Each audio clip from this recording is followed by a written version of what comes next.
तो हम कह रहे हैं औरंगजेब के ओवैसी भाईजान, जी हाँ, अकबरुद्दीन ओवैसी, असदुद्दीन ओवैसी के छोटे भाई, जो दरअसल औरंगजेब के फैन दिखाई देते हैं, उनकी कब्र पर वो पहुंचे, फूल चढ़ाए, बीजेपी से लेकर शिवसेना सभी इस पर आग बबुलाए।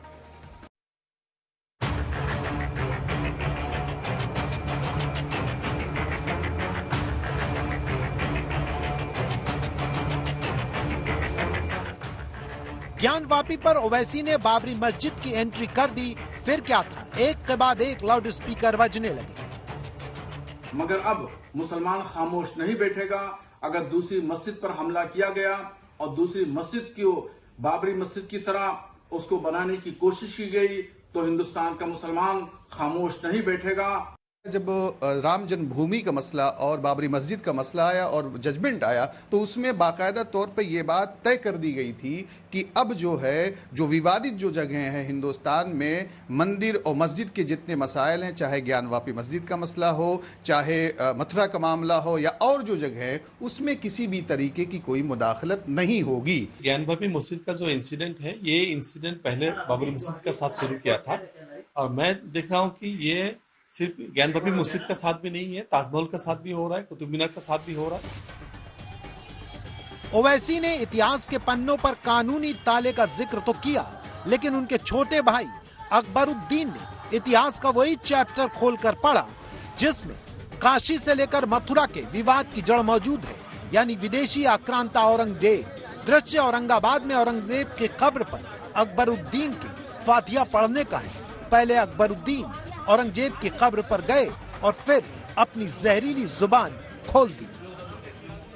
अकबरुद्दीन ओवैसी लड़ेगा, अपनी पसंद के मुकाम पे अपनी पसंद के वक्त लड़ेगा। तुम्हारी पसंद के मुकाम पे नहीं, तुम्हारे पसंद के वक्त नहीं, वक्त मैं तय करूंगा। औरंगजेब के कब्र पर अकबरुद्दीन के जाने की टाइमिंग को लेकर सियासी व्याख्या शुरू हो गई। लेकिन आप महाराष्ट्र में आकर उसी औरंगजेब के कब्र के ऊपर बैठेंगे और नमाज पढ़ोगे या और कुछ आपकी रस्में करेंगे, तो ये महाराष्ट्र को चैलेंज देने की बात है। ठीक है, हमने चैलेंज स्वीकार लिया है, समझ लो। औरंगजेब भी इस नीति में हमने गाड़ दिया था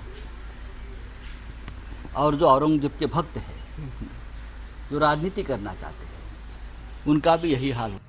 तो मुझे उद्धव ठाकरे जी को मेरा सवाल है, इस महाराष्ट्र के अंदर जो मुंबई में कल आपकी सभा है, अगर आप हिंदुत्व का नारा देते हैं तो उस सभा की शुरुआत श्री राम भगवंता बजरंगबली और हनुमान चालीसा का पाठन कर कर आप सभा की शुरुआत करेंगे कि संभाजी नगर में औरंगजेब के कब्र पे फूल बरसाने जाएंगे? ये महाराष्ट्र का, देश के हिंदू का आपको एक सवाल है। सवाल यही है कि ओवैसी ब्रदर्स की कथनी और करनी में इतना फर्क क्यों है?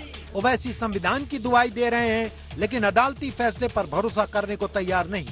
वहीं उनके छोटे भाई अकबरुद्दीन उसी मुगल शासक की कब्र पर सजदा करने जा रहे हैं जो इतिहास में हिंदुओं पर अपनी बर्बरता के लिए विख्यात रहा है।